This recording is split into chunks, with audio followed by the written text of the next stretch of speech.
ഈശോയ്ക്ക് സ്തുതിയായിരിക്കട്ടെ. എല്ലാവരും സുഖമായിരിക്കുന്നോ? എല്ലാവർക്കും സുഖമാണോ? വെക്കേഷനൊക്കെ അല്ലേ ഇപ്പോ. ഓൺലൈൻ ക്ലാസ്സുകളൊക്കെ കഴിഞ്ഞ് എല്ലാവർക്കും വെക്കേഷൻ സ്റ്റാർട്ട് ചെയ്തു അല്ലേ?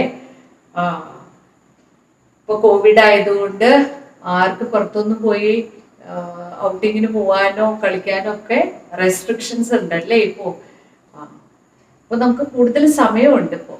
നമുക്ക് ഈ വെക്കേഷൻ സമയത്ത് ഇന്റൻസീവ് കോഴ്സ് ഒക്കെ നമുക്ക് സ്റ്റാർട്ട് ചെയ്തു ഈ 3 ദിവസം അല്ലേ. അപ്പൊ ഈ 3 ദിവസത്തിൽ നമുക്ക് ഈശോയെ കുറിച്ച് അറിയുകയും ഈശോടത്ത് കൂട്ടുകൂടുകയും ഈശോടത്ത് എങ്ങനെയാ കളിക്കുക, ഈശോടെ എങ്ങനെയാണ് കൂട്ടുകൂടുക എന്നൊക്കെ നമുക്കൊന്ന് പഠിച്ചാലോ. അപ്പൊ ചിലവരുടെ ഒക്കെ മനസ്സിലൊരു ചിന്ത വന്നിട്ടുണ്ട്. എന്താണ്, ഈശോടത്ത് എന്തിനാ ഇങ്ങനെ കൂട്ടുകൂടണേ, ഈശോയ്ക്ക് എന്തിനാ കൂടുതൽ സമയം കൊടുക്കണേ, അതിൻ്റെ ഒക്കെ ആവശ്യമുണ്ടോ? ടീച്ചർ അതിനൊരു ഉത്തരമായിട്ട് ഒരു കഥ പറഞ്ഞുതരാം നിങ്ങൾക്ക്. അമേരിക്കയില് ലീമ എന്നൊരു പട്ടണത്തില് ഒരു കൊച്ചു വിശുദ്ധയുണ്ടായിരുന്നു. ആ വിശുദ്ധയുടെ പേരെന്താന്ന് അറിയാവോ? റോസ്. എവിടെയായിരുന്നു വിശുദ്ധ താമസിച്ചിരുന്നത്? ലീമ എന്ന പട്ടണത്തില് റോസ് എന്ന പേരുള്ള ഒരു കൊച്ചു വിശുദ്ധ. വിശുദ്ധയുടെ അപ്പയമ്മയൊന്നും ഇവിടെ സ്കൂളിൽ വിട്ടിരുന്നില്ല. എന്താ കാരണം എന്ന് വെച്ചാൽ ഒത്തിരി ദൂരെയാണ് സ്കൂളുള്ളതൊക്കെ ഭയങ്കര അകലെയാണ്, ഒത്തിരി അകലെയാണ് ഈ സ്കൂളുള്ളത്.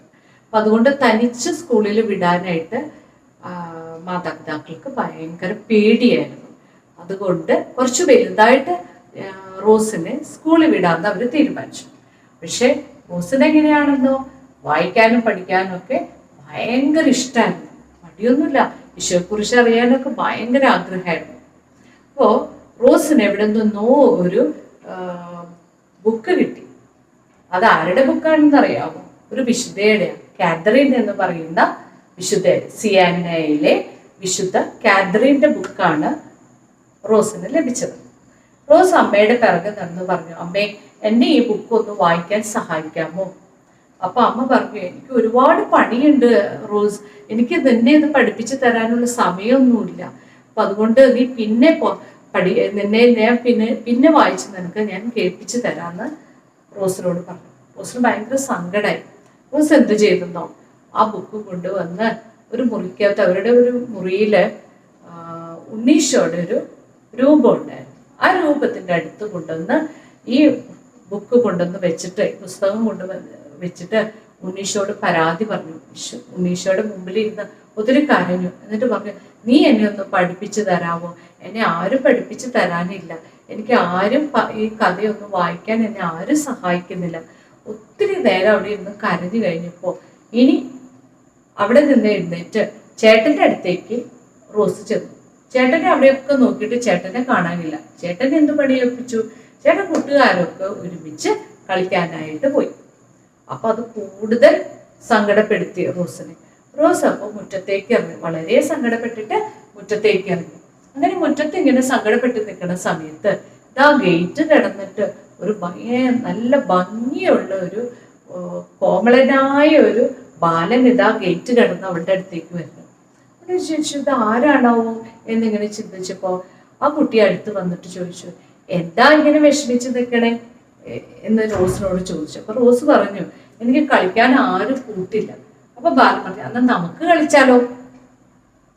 റോസിന് ഭയങ്കര സന്തോഷമായി. റോസിന് ഏറ്റവും ഇഷ്ടപ്പെട്ട കല്ല് കളിക്കാനായിട്ട് ബാലനെ ക്ഷണിച്ചു. അവര് രണ്ടുപേരും കൂടി വീടിന്റെ മുറ്റത്തിരുന്ന് ഇങ്ങനെ കല്ല് കളിച്ചുകൊണ്ടിരുന്നു. അപ്പൊ ബാലൻ ഇങ്ങനെ തോറ്റുകൊണ്ടിരുന്നു, റോസ് ഇങ്ങനെ ജയിച്ചുകൊണ്ടിരിക്കുകയാണ്. റോസിന് ഭയങ്കര സന്തോഷമായി. ഇങ്ങനെ കളിക്കാൻ ഒരു കൂട്ടുകാരനെ കിട്ടി, അതും തന്നെയല്ല റോസ് വിജയിച്ചുകൊണ്ടിരിക്കുന്നു. അത് റോസിന് ഭയങ്കര സന്തോഷമായിരുന്നു. ഇടയ്ക്ക് വെച്ച് ഈ ബാലൻ റോസിനോട് ചോദിച്ചു, നിന്റെ പേരെന്താ? എന്നിട്ടെന്ന് റോസ് മറുപടി പറഞ്ഞു, ഞാനോ? എൻ്റെ പേരോ? ഞാൻ ഈശോയുടെ റോസാണ്. കുറച്ചു കഴിഞ്ഞപ്പോ റോസ് ചോദിച്ചു, നിന്റെ പേരെന്താ? എൻ്റെ പേര് ഈശോ എന്നാണ്. പെട്ടെന്ന് റോസ് ചോദിച്ചു, ആ രൂപക്കുട്ടിയിലിരിക്കണ ഉണ്ണീശോ ആണോ നീ? അപ്പൊ ഉണ്ണീശോ പറഞ്ഞു, അതെ ഞാനാണ്, ഉണ്ണീശോ ആണ്. എങ്കിൽ നീ ഒരു പണി ചെയ്യൂ, എനിക്കൊരു സഹായം ചെയ്തു തരാമോ? എനിക്ക് സിയന്നയിലെ കാതറിന്റെ ബുക്ക് വായിക്കാൻ ഭയങ്കര ആഗ്രഹം. അമ്മയോട് ചോദിച്ചിട്ട് അമ്മ സമ്മതിക്കുന്നില്ല. നീ എന്നെ ഒന്ന് സഹായിക്കാവോ വായിക്കാനായിട്ട്? അപ്പൊ ബാലൻ പറഞ്ഞു, ആ അതിനെന്താ, നീ ബുക്ക് എടുത്തിട്ട് വാ. റോസ് ഓടി മുറിക്കകത്തേക്ക് ഓടി ആ ബുക്കുമായിട്ട് ഉണ്ണീഷോയുടെ അടുത്ത്. ഉണ്ണീഷോയുടെ കൊടുത്തപ്പോൾ ഉണ്ണീഷോ പറഞ്ഞു, നീ തന്നെ തുറന്ന് വായിക്കൂ. റോസ് വേഗം ബുക്ക് തുറന്നു പതുക്കെ പതുക്കെ വായിക്കാൻ തുടങ്ങി. അങ്ങനെ വായിച്ചുകൊണ്ടേയിരുന്നു. പതുക്കെ ബാലൻ അവിടെ നിന്ന് അപ്രത്യക്ഷനാണ്. റോസ് ബുക്ക് വായിക്കാൻ പഠിച്ചു. ഇപ്പൊ മനസ്സിലായോ ഉണ്ണീഷോട് കൂട്ടുകൂടിയാൽ എങ്ങനെ, എന്താണ് ഗുണം? എന്താ? ഉണ്ണീഷോ നമ്മളെ എല്ലാ കാര്യങ്ങളും പഠിപ്പിച്ചു തരും. നമ്മളെ കൂടെ കൂട്ടുകൂടി കളിക്കാൻ വരും, നമ്മളെ പഠിപ്പിച്ചു തരും, നമ്മളെ ജോലിയിൽ സഹായിക്കും, വിശുദ്ധിയോടെ ജീവിക്കാൻ സഹായിക്കും, സ്വർഗത്തിൽ പോവാൻ സഹായിക്കും, അങ്ങനെ ഒത്തിരി കാര്യങ്ങൾ സഹായിക്കും. ഈശോട് നമ്മളിങ്ങനെ കൂട്ടുകൂടുമ്പോ ഒരാൾക്ക് ഇതൊന്നും ഇഷ്ടമല്ലാതെ നോക്കിയിരിപ്പുണ്ട്.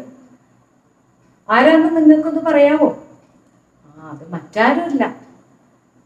അറിയാമോ ആരാണെന്ന്? ആർക്കാണ് ഈശോയായിട്ട് കൂട്ടുകൂടുന്നത് ഈ ലോകത്ത് ഇഷ്ടമല്ലാത്തത്? ഒരേ ഒരു വ്യക്തിയുള്ളൂ, സത്താനാണ്. സത്താൻ ഒട്ടും ഇഷ്ടമല്ല. സത്താൻ നോക്കുമ്പോൾ ഈശോട് കൂട്ടുകൂടുമ്പോൾ സത്താന് ഭയങ്കര ദേഷ്യമാണ്. സത്താൻ എന്ത് ചെയ്യും? അങ്ങനെയുള്ള കുട്ടികളെ ചെന്ന് തേടി പിടിച്ച് അവരെ ഉപദ്രവിച്ചു കൊണ്ടിരിക്കും. അവരോട് പറയും, ഇപ്പൊ ഈശോയെ സ്നേഹിക്കണ്ട, കുറച്ച് കഴിഞ്ഞ് സ്നേഹിക്കാം. അല്ലെങ്കിൽ പറയും, ഈശോയുടെ കാര്യങ്ങളൊക്കെ കേൾക്കുമ്പോൾ ആ കുട്ടികള് ഉറങ്ങിപ്പോവും. ഉറക്കം തരും. ഉറക്കം നമ്മുടെ കണ്ണുകളിൽ വന്നിട്ട് നമ്മളങ്ങ് ഉറങ്ങിപ്പോവും. അല്ലെങ്കിൽ നമ്മള് മടി വിചാരിക്കും, ഇപ്പൊ ചെയ്യണ്ട, കുറച്ച് കഴിഞ്ഞിട്ട് ചെയ്യും. അങ്ങനെ സാത്താൻ നമ്മളെ ഇങ്ങനെ പ്രേരിപ്പിച്ചുകൊണ്ടിരിക്കും. അപ്പോൾ ഈശോയ്ക്ക് അറിയാം നമ്മളെ ഇങ്ങനെ സാത്താൻ ഉപദ്രവിക്കും, നമ്മളെ ഇങ്ങനെ ഈശോയെ സ്നേഹിക്കുന്നതിൽ നിന്ന് അകറ്റുന്നൊക്കെ ഈശോയ്ക്ക് അറിയാം. ഈശോ നമുക്കൊരു സഹായകനെ തന്നിട്ടുണ്ട്. ആരാന്നതറിയോ? പറഞ്ഞേ. പരിശുദ്ധാത്മാവാണ്. പരിശുദ്ധാത്മാവിനെ നമുക്ക് ഈശോ സഹായകനായിട്ട് തന്നിട്ടുണ്ട്. പരിശുദ്ധാത്മാവിനെ തന്നാല് എന്താണ് പ്രയോജനം? ഈശോയെ കുറിച്ച് അറിയാനും ഈശോയുടെ കൂടെ നടക്കാനും നമ്മളെ സഹായിക്കുന്നത് പരിശുദ്ധാത്മാവാണ്. പരിശുദ്ധാത്മാവ് വന്നു കഴിയുമ്പോൾ നമ്മളില് ഒരു മാറ്റങ്ങൾ വരും. എന്താണത്? നമുക്ക് നല്ല ശക്തി കിട്ടും. നമ്മൾ ഈശോയെ കുറിച്ച് അറിയാനും ഈശോയെ സ്നേഹിക്കാനുള്ള ശക്തി നമ്മളിലേക്ക് വരും. പിന്നെ എന്താ പ്രത്യേകത? ഒരു പ്രത്യേകതയും കൂടിയുണ്ട്. എന്താണ്? നമുക്ക് പറക്കാൻ പറ്റത്ത അത്രേ. പരിശുദ്ധാത്മാവ് വന്നു കഴിഞ്ഞാൽ നമുക്ക് പറക്കാം. വചനം പറയുന്നതാ, ചുമ്മാ പറയുന്നതല്ല, ടീച്ചർ വെറുതെ പറയുന്നതല്ല. പരിശുദ്ധാത്മാവ് വന്നു കഴിയുമ്പോൾ നിങ്ങൾ ശക്തി പ്രാപിക്കും. കഴുകനെ പോലെ ചിറകടിച്ച് പറക്കും, തളർന്നു പോകുകയില്ല, ക്ഷീണിക്കുകയില്ല. അതൊക്കെയാണ് പരിശുദ്ധാത്മാവിന്റെ പ്രത്യേകതകൾ. പരിശുദ്ധാത്മാവിന് വേണ്ടിയിട്ട് നമ്മളപ്പോൾ പ്രാർത്ഥിക്കണം. പരിശുദ്ധാത്മാവേ, എന്നിൽ വന്ന് നിറയണേ, ഈശോയെ കുറിച്ച് അറിയാനും ഈശോയെ സ്നേഹിക്കാനൊക്കെ എന്നെ പഠിപ്പിക്കണേ എന്ന് നമ്മൾ പ്രാർത്ഥിക്കണം. ഒരു മിനിറ്റ് നമുക്ക് പരിശുദ്ധാത്മാവിനോട് പ്രാർത്ഥിച്ചാലോ? കണ്ണടച്ച എല്ലാവരും കൈകളൊന്ന് കൂപ്പിക്കേ. ഒന്ന് മനസ്സ് ശാന്തമാക്കിയിട്ട് നമുക്ക് പരിശുദ്ധാത്മാവിനെ വിളിച്ച് പ്രാർത്ഥിക്കാം. പരിശുദ്ധാത്മാവെ, ഈശോയെ സ്നേഹിക്കാനും ഈശോയെ കുറിച്ച് കൂടുതൽ അറിയുവാനും ഞങ്ങളെ ശക്തിപ്പെടുത്തണമേ. പരിശുദ്ധാത്മാവെ, ഞങ്ങളെ വചനം വായിക്കുവാനും ഈശോ നടന്ന വഴിയിലൂടെ നടക്കുവാനും ഞങ്ങളെ സഹായിക്കണമേ. ഓക്കെ, ഇപ്പൊ പരിശുദ്ധാത്മാവൊക്കെ വന്ന് നമ്മൾ ശക്തി പ്രാപിച്ചു. ഇനി ഈശോയെ കുറിച്ച് പഠിച്ചാലോ? ഈ വർഷം നമ്മൾ ഔസേപ്പിതാവിനെ കുറിച്ചാണ് പഠിക്കാൻ പോകുന്നത്. ആരാ ഔസേപ്പിതാവ്? ഈശോയുടെ വളർത്തു പിതാവാണ്. നിങ്ങൾക്ക് അപ്പയമ്മയുള്ള പോലെ ഈശോയ്ക്കും ഉണ്ട് അപ്പയമ്മയും. ആരാ അമ്മ? പരിശുദ്ധ മറിയം. വളർത്തു പിതാവാണ് ഔസേപ്പിതാവ്. ഒരു ചോദ്യം ചോദിക്കട്ടെ, ഈശോ എന്ന പേരിന്റെ അർത്ഥം എന്താണ്? ആർക്കെങ്കിലും അറിയാവോ? രക്ഷകൻ എന്നാണ്. മറിയം എന്ന വാക്കിന്റെ അർത്ഥം സ്ത്രീ എന്നാണ്. അപ്പൊ ഔസേപ്പിതാവിന്റെ വാക്ക്, ഔസേപ്പ് എന്ന് പറയുന്ന വാക്കിന്റെ അർത്ഥം എന്താണ്? വളർത്തുന്നവനാണ്. ഔസേപ്പിതാവിന് എന്ന വാക്കിന്റെ അർത്ഥം എന്താണ്? ഔസേപ്പ് എന്ന വാക്കിന്റെ അർത്ഥം എന്താണ്? വളർത്തുന്നവനാണ്. ഇനി ഔസേപ്പിന്റെ തിരുനാൾ എന്നാണ് ആഘോഷിക്കുന്നതെന്ന് അറിയാവോ? അതെല്ലാവർക്കും ഓർമ്മയുണ്ടല്ലേ? മാർച്ച് 19. മാർച്ച് 19-ാം തീയതിയാണ് നമ്മള് ഔസേപ്പിതാവിന്റെ മരണ തിരുനാള് ആഘോഷിക്കുന്നത്. എന്താ ഈ വർഷം നമ്മൾ ഔസേപിതാവിന്റെ വർഷമായിട്ട് ആചരിക്കുന്നത്? ഫ്രാൻസിസ് പാപ്പ പറഞ്ഞു ഈ വർഷം നമുക്ക് ഔസേപിതാവിന്റെ വർഷമായിട്ട് ആചരിക്കണം.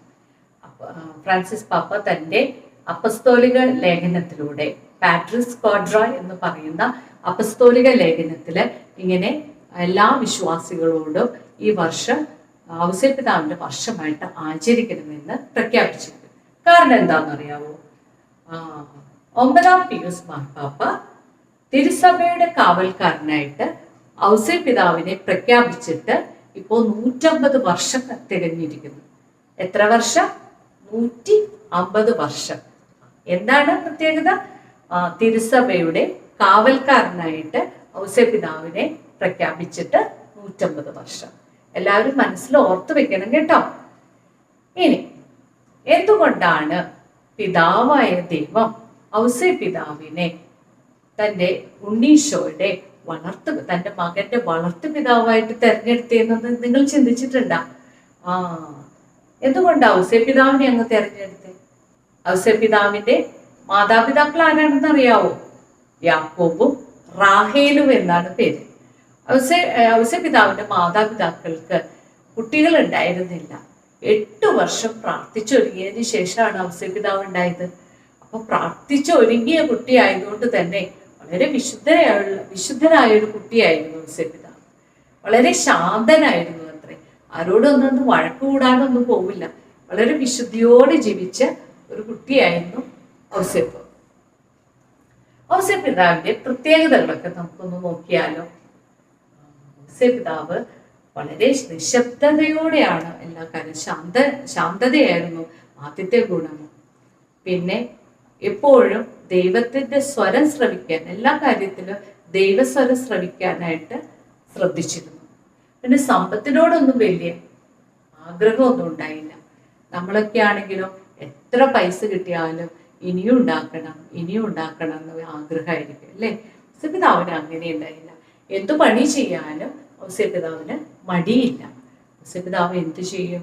ആശേരി പണി ചെയ്യും, എല്ലാ ജോലികളും ചെയ്യും. കിട്ടുന്ന കൂലി കൊണ്ട് സംതൃപ്തനായിരുന്നു.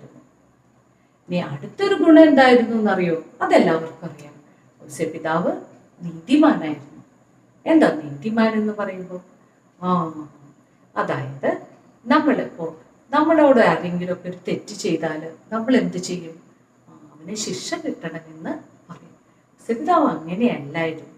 ഔസേപിതാവ് പരിശുദ്ധ അമ്മ ഗർഭിണിയാണെന്ന് അറിഞ്ഞപ്പോൾ ഔസേപിതാവിന് ഭയങ്കര വിഷമായി. എന്ത് ചെയ്യും? മാതാവിനെ ഉപേക്ഷിച്ച എല്ലാവരും കല്ലെറിഞ്ഞു കൊല്ലും. അതുകൊണ്ട് രഹസ്യത്തിൽ ആർക്കും മാതാവിനൊന്നും വേദനയില്ലാത്ത രീതിയിൽ ഉപേക്ഷിക്കാമെന്ന് വിചാരിക്കുന്ന ഔസേപിതാവ്. അതുപോലെ ആരെയും വിഷമിപ്പിക്കാതെ വിശ്വസ്തനായിരിക്കുന്ന ഔസേപിതാവ്. ബൈബിളിൽ കുറച്ച് നീതിമാന്മാരുടെ പേര് പറയുന്നുണ്ട്. അതാരൊക്കെയാണെന്നൊന്ന് പറയാമോ നിങ്ങൾക്ക്? നിങ്ങൾ കേട്ടിട്ടുണ്ടോ? നീതിമാൻ വളരെ കുറച്ച് പേര് മാത്രമേ ബൈബിളിൽ അങ്ങനെ പറയുന്നുള്ളൂ. ഒരാളെ പറയട്ടെ, നോഹയെ അറിയൂ നിങ്ങൾ? അങ്ങ് ഉൽപ്പത്തി പുസ്തകത്തിൽ വെള്ളപ്പൊക്കം ഉണ്ടായപ്പോൾ പെട്ടകമൊക്കെ പണിത് അതിനകത്ത് തൻ്റെ കുടുംബത്തെയൊക്കെ കയറ്റിയിട്ട് വെള്ളപ്പൊക്കത്തിൽ സുരക്ഷിതനായി പോയ ഒരു വ്യക്തിനെ കുറിച്ച് നോഹ എന്നാണ് ആളുടെ പേര്. ആള് നീതിമാനായിരുന്നു. പിന്നെ ഒരു ജോബിനെ കുറിച്ച് എല്ലാവരും കേട്ടിട്ടുണ്ടാവും അല്ലേ? ഒത്തിരി ധനമുള്ള മക്കളും ഒക്കെ ആയിട്ട് സുഖമായിട്ട് ജീവിച്ചിരുന്ന ജോബിനെ പിശാച് പരീക്ഷിച്ച് സമ്പത്തൊക്കെ പോയി അസുഖമൊക്കെ പിടിപെട്ട ഒരു ജോബും നീതിമാനായിരുന്നു. നീതിമാന്റെ പ്രാർത്ഥനയ്ക്ക് ഒരു പ്രത്യേകതയുണ്ട്. ആർക്കെങ്കിലും അറിയോ? നിങ്ങൾ കേട്ടിട്ടുണ്ടോ? ബൈബിളില് വചനം പറയുന്നുണ്ട്, നീതിമാന്റെ പ്രാർത്ഥന മേഘങ്ങളെ തുളച്ച് സ്വർഗത്തിലേക്ക് പെട്ടെന്ന് ചെല്ലും അത്രേ. ഔസേപിതാവ് തന്റെ പ്രതിസന്ധി ഘട്ടങ്ങളിലൊക്കെ ഇങ്ങനെ പ്രാർത്ഥിച്ചുകൊണ്ടിരുന്ന അവസരങ്ങളിലൊക്കെ പെട്ടെന്ന് സ്വർഗത്തിൽ നിന്ന് സ്വപ്നത്തിലൂടെയൊക്കെ ഔസേപിതാവിന് ഇന്ന് ഉത്തരം കിട്ടിയിരുന്നു. നിങ്ങൾക്ക് ബൈബിള് വായിക്കുമ്പോൾ നിങ്ങളൊക്കെ കണ്ടിട്ടുണ്ടല്ലേ? കേട്ടിട്ടുണ്ട്, കണ്ടിട്ടുണ്ട് അല്ലേ? ഇനി ഔസേപിതാവിന്റെ അടുത്തൊരു ഗുണമാണ് എന്താണ്? നിഷ്കളങ്കനായിരുന്നു ഔസേപിതാവ്.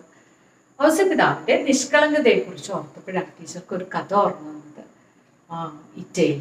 ഇറ്റലിയിലെ സിസ്റ്റർ മേരി സിസിലിയ, ഇറ്റലിയിലെ സിസ്റ്റർ മേരി സിസ്ലിയ എന്ന് പറയുന്ന ഒരു വിശുദ്ധയായ ഒരു സിസ്റ്റർ ഉണ്ടായിരുന്നു.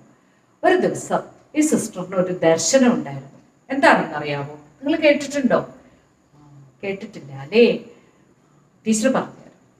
അതായത് ഈ സിസ്റ്റർ ഒരു ദിവസം ദർശനത്തിൽ കാണുകയാണ് നമ്മുടെ ഔസേപ്പിതാവിരുന്ന് ഭയങ്കര കരച്ചിലോട് കരച്ചിൽ. സിസ്റ്റർ ചെന്ന് ചോദിച്ചു, എന്താ ഔസേപ്പിതാവ് ഇങ്ങനെ ഇരുന്ന് കരയണേ, എന്താ കാര്യം എന്നൊന്ന് പറയാവോ? എന്നിട്ട് ഔസേപ്പിതാവ് ഒന്നും മിണ്ടുന്നില്ല. ഔസേപ്പിതാവ് എന്താണ് കരച്ചിലോട് കരച്ചിൽ. അപ്പോ സിസ്റ്റർ വീണ്ടും ചോദിച്ചു, ഔസേപ്പിതാവേ എന്തിനാ ഇങ്ങനെ ഇത്ര ഇരുന്ന് കരയണേ, എന്താ കാര്യം എന്നൊന്ന് പറയാവോ? പെട്ടെന്ന് ഔസേപ്പിതാവ് സിസ്റ്ററോട് പറഞ്ഞു, എന്താണെന്നറിയാവോ, അന്ന് ഉണ്ണിയെ കൊല്ലാനായിട്ട് ഹെറോദേസ് രാജാവ് ആജ്ഞ പുറപ്പെടുവിച്ചു. ആ സമയത്ത് സ്വപ്നത്തില് ഒരു ദൂതൻ വന്ന് ഔസേപ്പിതാവിനോട് പറഞ്ഞു, എന്താണെന്നറിയോ, ദാ ഹെറോദേസ് കുട്ടികളെയൊക്കെ കൊല്ലാനായിട്ട് തീരുമാനിച്ചിരിക്കുന്നു, വേഗം ഉണ്ണിയെ മാതാവിനെയും കൊണ്ട് ഈജിപ്തിലേക്ക് ഓടിപ്പോക്കോളൂ. ഹെറോദേസ് ഇത് കേട്ട ഉടനെ സ്വപ്നത്തിൽ കണ്ട നിർദ്ദേശമനുസരിച്ച് വേഗം മറിയത്തെയും വീട്ടിലുള്ള അവർക്ക് ആവശ്യമായ സാധനങ്ങളൊക്കെ ഒരു കഴുതപ്പുറത്ത് കയറ്റി വേഗം ഉണ്ണിയെ നന്നായി പൊതിഞ്ഞ് തൻ്റെ കയ്യിൽ ചേർത്ത് മാറോട് ചേർത്ത് ഇവരെയും കൊണ്ട് ഈജിപ്തിലേക്ക് വേഗം ഓടി രക്ഷപ്പെട്ടു. അവിടെ ചെന്നപ്പോഴാണ് ഓർത്തത്, അയ്യോ, ആ പോകുന്ന പോക്കില് എൻ്റെ ഈ ഇടത് കയ്യിൽ ഒന്നുമില്ലായിരുന്നല്ലോ. അവിടെ ഹെറോദേസ് കൊല്ലാനായിട്ട് പറഞ്ഞ ഏതെങ്കിലും ഒരു ഉണ്ണിയെ എൻ്റെ ഈ കയ്യിലും കൂടെ എനിക്ക് എടുക്കാമായിരുന്നു. പക്ഷെ ഞാനത് ചെയ്തില്ലല്ലോ എന്ന് ഓർത്തിട്ട് കരയുന്ന ഒരു ഔസേപ്പിതാവ്. നമ്മളാണെങ്കിലോ അങ്ങനെ ഒരു നിർദ്ദേശം കിട്ടിയാൽ നമ്മൾ വിചാരിക്കും വല്ലപാടും നമുക്കൊക്കെ ഒന്ന് ഓടി നമ്മൾ രക്ഷപ്പെട്ടു എന്ന്. മറ്റുള്ളവരെ കുറിച്ച് നമ്മൾ ചിന്തിക്കോ? വളരെ നിഷ്കളങ്കതയോടെ എനിക്ക് ആ ഒരു പുണ്യപ്രവൃത്തി ചെയ്യാൻ പറ്റിയില്ലല്ലോ എന്ന് പറഞ്ഞിട്ട് കരയുന്ന വിശുദ്ധനായ നിഷ്കളങ്കനായ ഔസേപ്പിതാവ്. ഇനി ഔസേപ്പിതാവിന്റെ അടുത്തൊരു ഗുണം എന്താണെന്നറിയാവോ? ഔസേപ്പിതാവ് ഒരു വ്രതം എടുത്തിരുന്നു. എന്ത് വ്രതാന്നറിയോ? നിങ്ങളൊന്നും കേട്ടിട്ടുണ്ടാവില്ല. നിങ്ങൾ ചിലപ്പോൾ വലുതായി കഴിയുമ്പോഴൊക്കെ കേൾക്കുള്ളൂ അതിനെ കുറിച്ചിട്ട്. നാസീർ എന്ന് പറയുന്ന ഒരു വ്രതം, നാസീർ വ്രതം. ആ വ്രതം ഔസേപ്പിതാവ് എടുത്തിരുന്നു. എന്താ വ്രതത്തിന്റെ പ്രത്യേകത എന്നറിയോ? ആ വ്രതം എടുക്കുന്ന വ്യക്തി ആരും തന്നെ ലഹരി പാനീയങ്ങളോ മദ്യമോ ഒന്നും തൊടില്ല.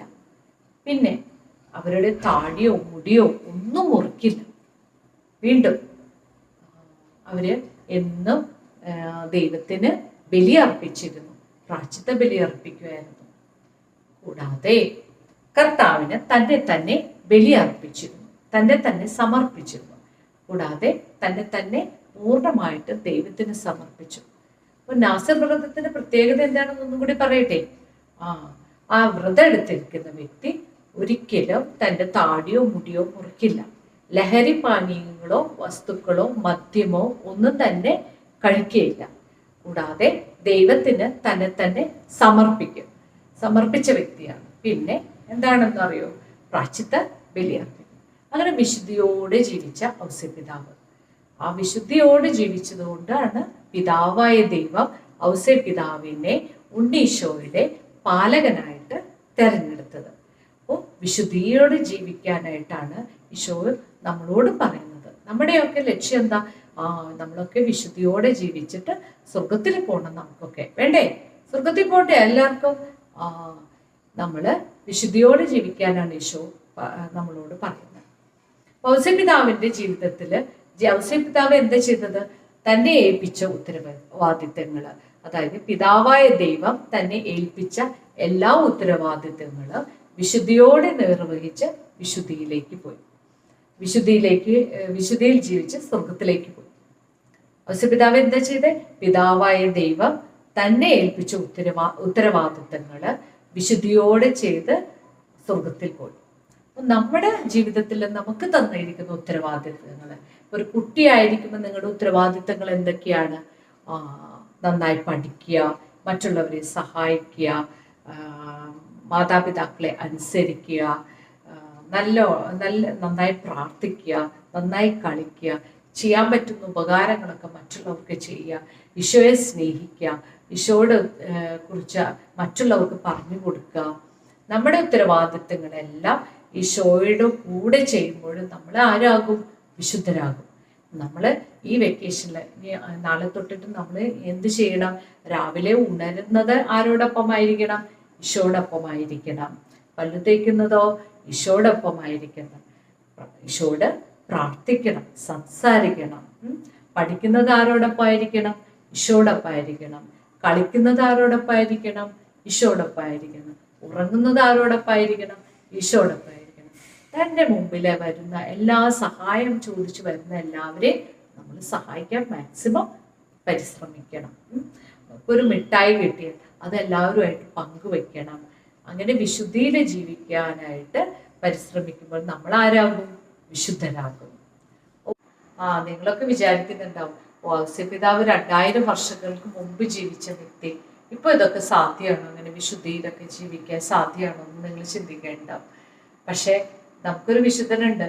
ഇപ്പോൾ ഈ കാലഘട്ടത്തിന്റെ വിശുദ്ധൻ കാർലോ അക്വിറ്റസ് വാഴ്ത്തപ്പെട്ടവനായിട്ട് ഫ്രാൻസിസ് പാപ്പ പ്രഖ്യാപിച്ചു.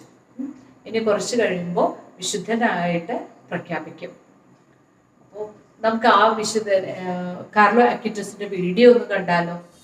പക്ഷെ കാർലോ അവൻ ഡിഫറെന്റ് ആയത് അവിടെയാണ്. മീഡിയയെ അവൻ നന്നായി ഉപയോഗിച്ചു. ദിവ്യകാരുണ്യ ഭക്തി പ്രചരിപ്പിച്ചു. 15 വയസ്സുള്ളപ്പോൾ ബ്ലഡ് ക്യാൻസർ ബാധിച്ച് രോഗക്കിടക്കയിൽ വേദന കൊണ്ട് പൊളഞ്ഞപ്പോൾ പോലും തന്റെ വേദനയെ മുഴുവൻ മാർപ്പാപ്പയ്ക്കും തിരുസഭയുടെ മഹത്വത്തിനും സമർപ്പിച്ചാണ് കാർലോ മരിച്ചത്. ഇന്നും അവന്റെ മൃതശരീരം അഴുകിയിട്ടില്ല. കാർലോയുടെ മാധ്യസ്ഥതയിൽ ഒരു ബ്രസീലിയൻ ബാലന് ലഭിച്ച രോഗശാന്തിയാണ് ഇപ്പോൾ കാർലോയുടെ നാമകരണ നടപടികൾക്ക് കാരണമായത്.